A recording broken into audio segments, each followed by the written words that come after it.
Hello बच्चों, welcome back to the channel. कैसे हैं सब लोग? आई होप सब बहुत ही ज्यादा बढ़िया हो। और टेंशन में तो ऑब्वियसली होंगे क्योंकि ऑलमोस्ट एक महीना बचा है बेटा। एक महीने से थोड़ा सा ज्यादा आपके इकोनॉमिक्स के एग्जाम को। और बोर्ड जो है इस बार के स्टार्ट हो गए हैं, ऑलमोस्ट मतलब होने वाले हैं। एंड इकोनॉमिक्स का पेपर भी ऑलमोस्ट एक महीने डेढ़ महीने बाद आपका है। और आई होप प्रिपरेशन बहुत अच्छे से नेक्स्ट लेवल की चल रही हो। और प्रिपरेशन में हेल्प करवाने के लिए बेटा आपको पता ही है, हमने मैक्रो की पूरी सीरीज अपलोड कर रखी है चैनल पे। प्लेलिस्ट अवेलेबल होगी। इंडियन इको के हम सारे चैप्टर्स ऑलमोस्ट वन शॉट में, मतलब वन शॉट में तो हो नहीं पा रहा, दो पार्ट्स में हम हर चैप्टर को बिल्कुल डेप्थ में विद प्रॉपर नोट्स जो डिस्क्रिप्शन में आपको अवेलेबल रहे थे, वो सारा हम इंडियन इको में भी सीरीज स्टार्ट करें। और हमने 2 चैप्टर खत्म कर दिए और थर्ड फोर्थ चैप्टर स्टार्टिंग होता रहेगा, साथ के साथ चलता रहेगा।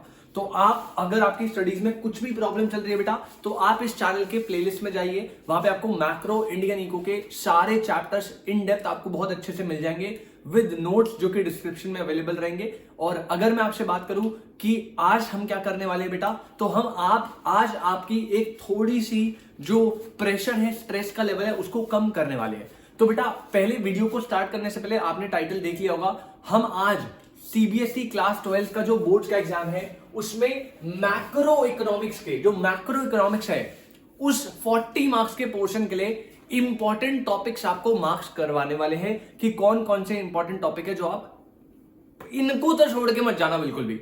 ऑल्दो ये बेटा मैं पहले ही एक डिस्क्लेमर दे दूं, मैं ये अपने एक्सपीरियंस के अकॉर्डिंगली बना रहा हूं, जो भी मुझे 3-4 साल पढ़ाते हुए हैं और जितना भी मैंने देखा है प्री बोर्ड्स बोर्ड्स को और जितना भी मैंने स्टडी करा है पूरे डेटा को, उसके अकॉर्डिंगली मैं अपने बेस्ट एक्सपीरियंस से मेरे हिसाब से जो मुझे लग रहा है उसका मैं बता रहा हूं। और आप जो है सब कुछ आपको पढ़ना है, हर एक टॉपिक देखो आपको करना ही पड़ेगा अगर आप 90 प्लस 95 प्लस स्कोर करने का रख रहे हो।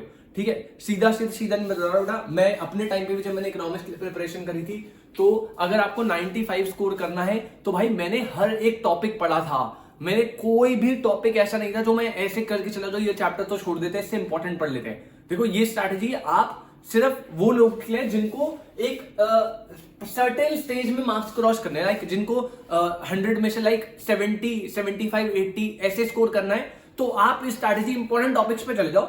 बट अगर आपको जेन्युइनली पूरा एकदम 95 वाला मामला करना है तो आपको हर एक टॉपिक करना पड़ेगा। बट अगर आप 75-80 वाले रेंज में और आपको एक स्टार्ट देना है तो बेटा मैं बोलूंगा पूरा चैप्टर पढ़ने से पहले आप इन चैप्टर्स के ये वाले टॉपिक्स तो पढ़ के ही जाना, क्योंकि एक्सपेक्टेड क्वेश्चंस मुझे जो लगता है इस बार के वो इन टॉपिक से बनने के पूरे चांसेस लग रहे हैं। ठीक है, तो चैप्टर वाइज में स्टार्ट करता चलूंगा। स्टार्ट करते हुए ज्यादा टाइम लगाएंगे। सबसे पहले 12th का मैक्रो इकोनॉमिक्स का ये वीडियो है। इंडियन इको के इंपॉर्टेंट टॉपिक्स के लिए आप कमेंट सेक्शन में बताइए, तो हम नेक्स्ट जो क्लास है, नेक्स्ट वीडियो जो है वो इंडियन इको के इंपॉर्टेंट क्वेश्चंस की लेकर आ जाएंगे।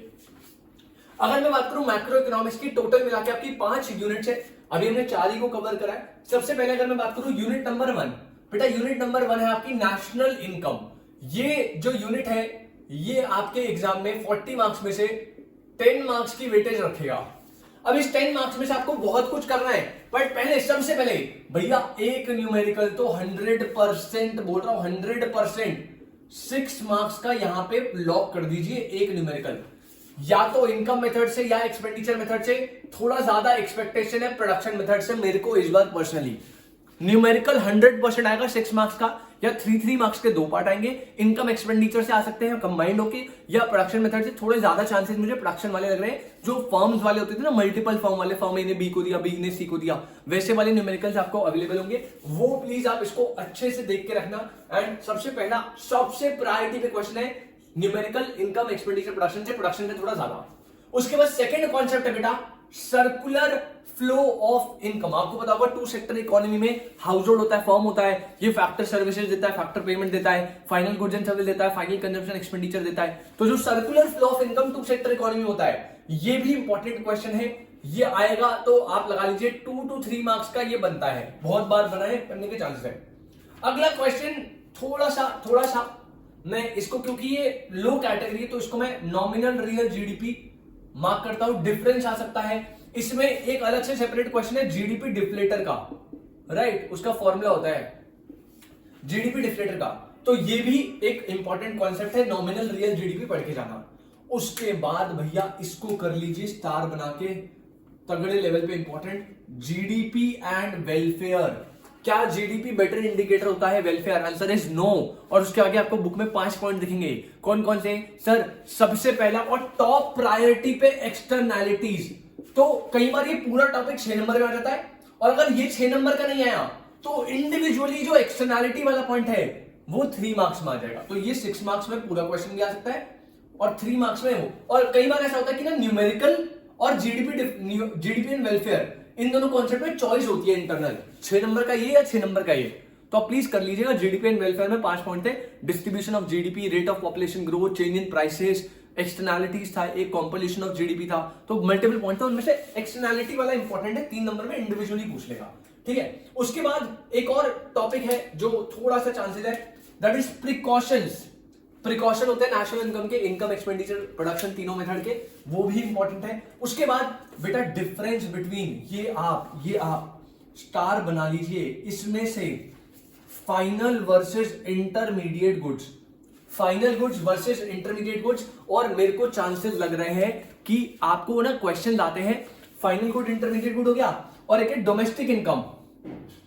इन दो में मुझे आप स्टार बना के, आपको पता होगा अगर आपने प्री बोर्ड में थोड़ा देखा होगा अपने, तो ना बेटा एक टाइप ऑफ क्वेश्चन होता है जिसमें आपको ट्रांजैक्शन दी होते हैं, या तो डायरेक्ट क्वेश्चन आ सकता है फाइनल इंटरमीडिएट बताओ, डोमेस्टिक इनकम बताइए, या जो ज्यादा चांसेस लग रहे हैं वो लग रहे हैं आपको ना 3 ट्रांजैक्शन दिए होंगे और बोलेगा इनमें से कौन सा फाइनल गुड है, कौन सा इंटरमीडिएट गुड है, एक्सप्लेन करिए। या आपको 3 ट्रांजैक्शन देंगे, कहेगा इनमें से कौन सा डोमेस्टिक इनकम में इंक्लूड होगा, कौन सा डोमेस्टिक इनकम में इंक्लूड नहीं होगा। तो आपको बेटा ये बहुत क्लियरिटी से पता होना चाहिए, फाइनल गुड क्या होते हैं जो कंजम्पशन के लिए होते हैं, इंटरमीडिएट गुड्स होते हैं जो फॉर रीसेल या फर्दर प्रोडक्शन होते हैं इन दी सेम ईयर, राइट। तो ये आपको डिफरेंशिएट करना आना चाहिए अच्छे से।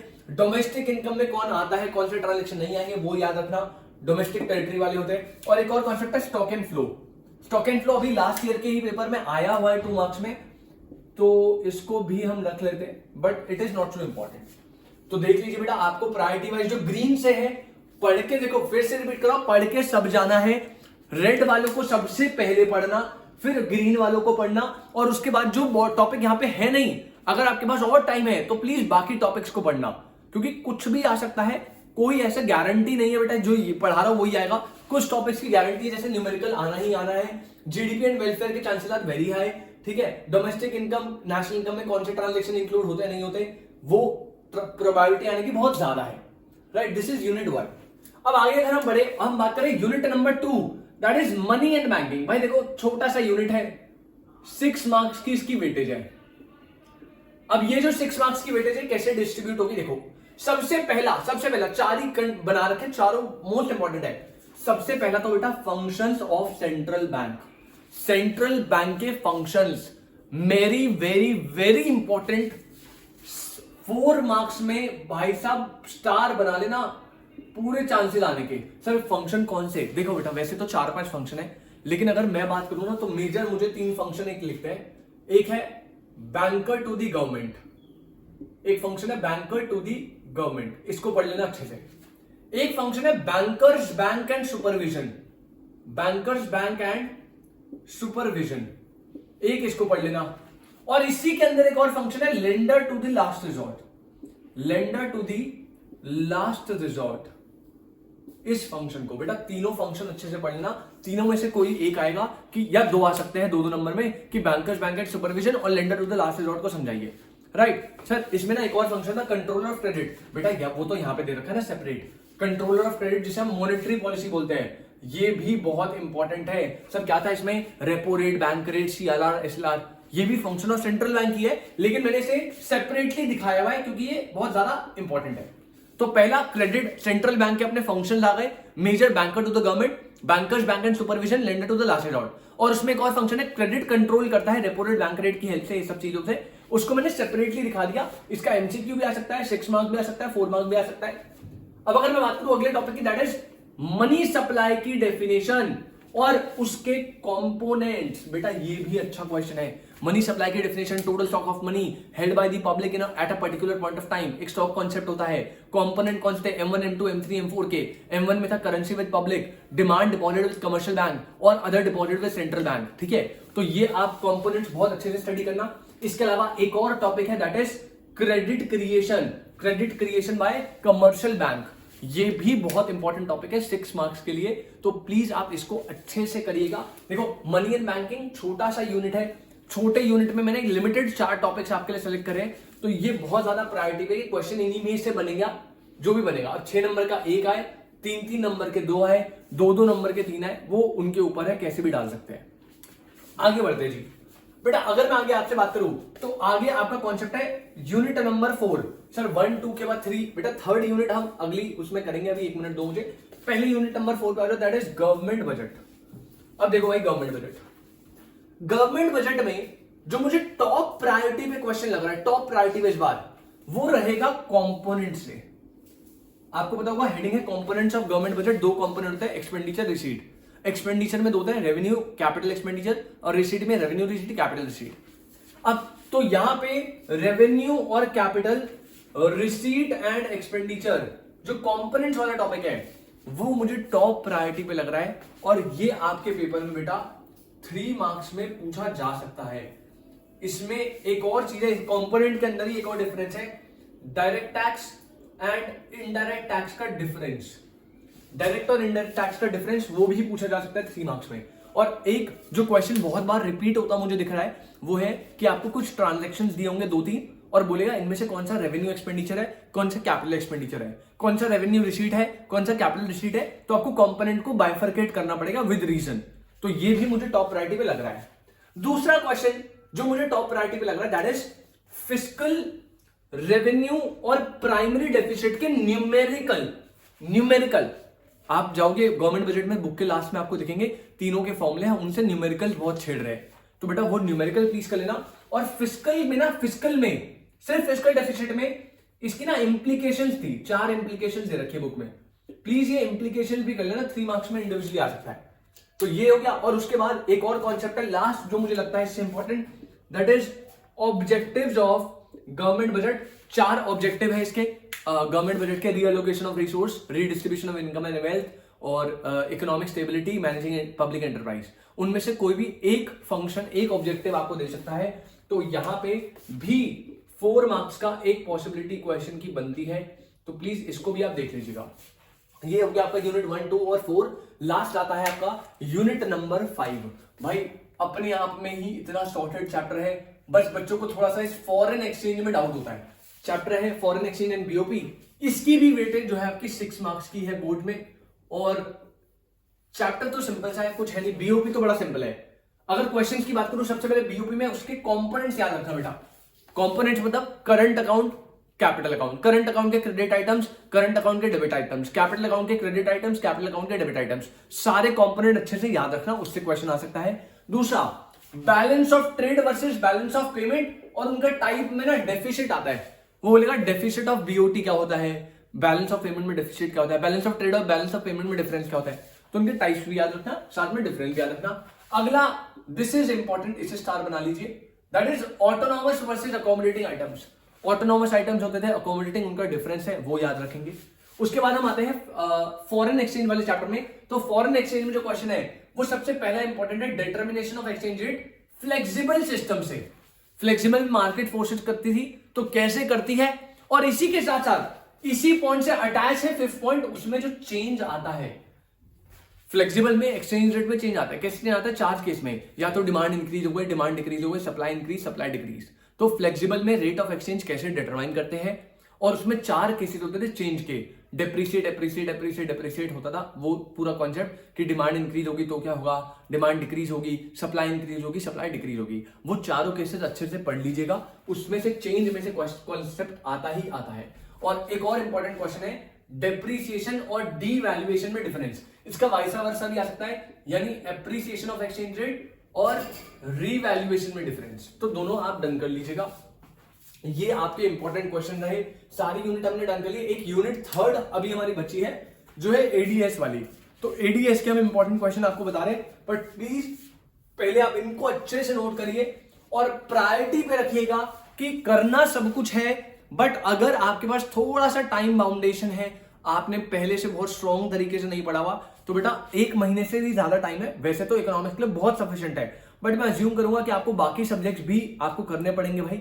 तो आप प्लीज पहले थोड़ा प्लान आउट करके इन टॉपिक्स को तो सबसे पहले डन कर लेना, क्योंकि आपका 60% 50-60% एग्जैक्ट पेपर इन्हीं टॉपिक से बनने वाला है।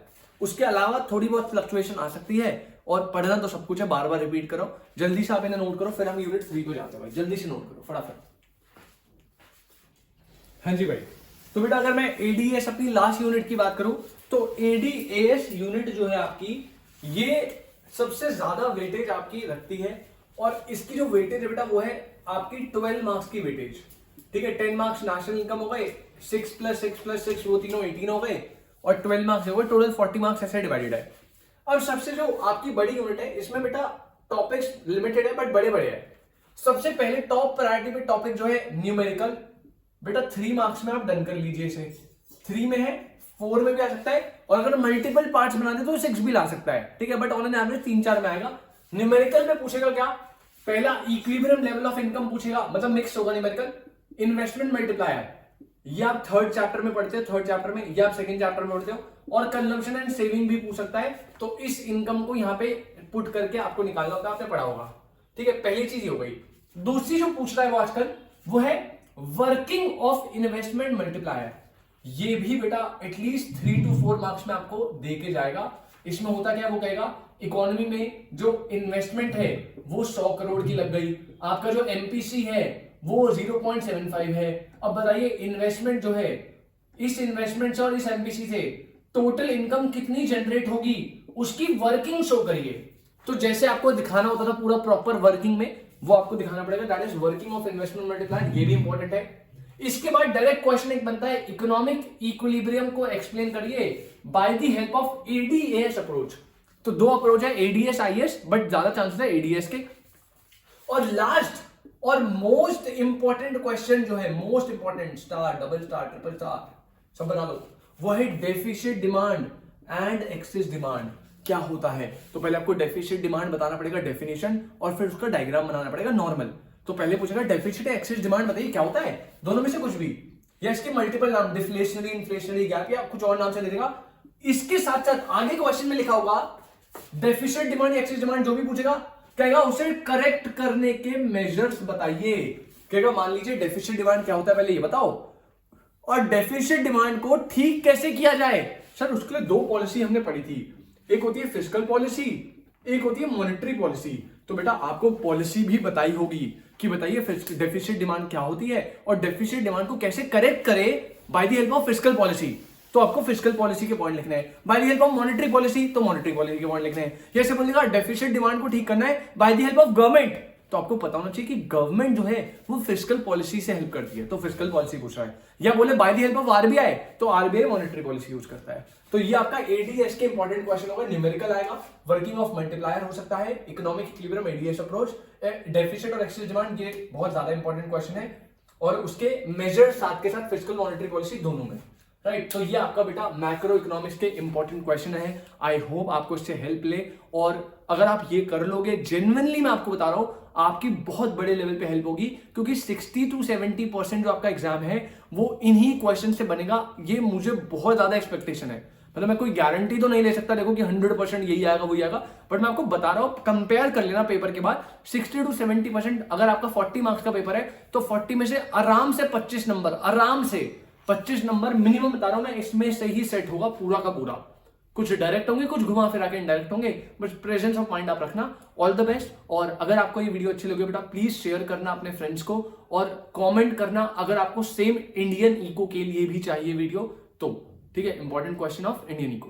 तो मिलते हैं आपसे अगले सेशन में, तब तक के लिए tata, bye bye, take care, all the best for your exam.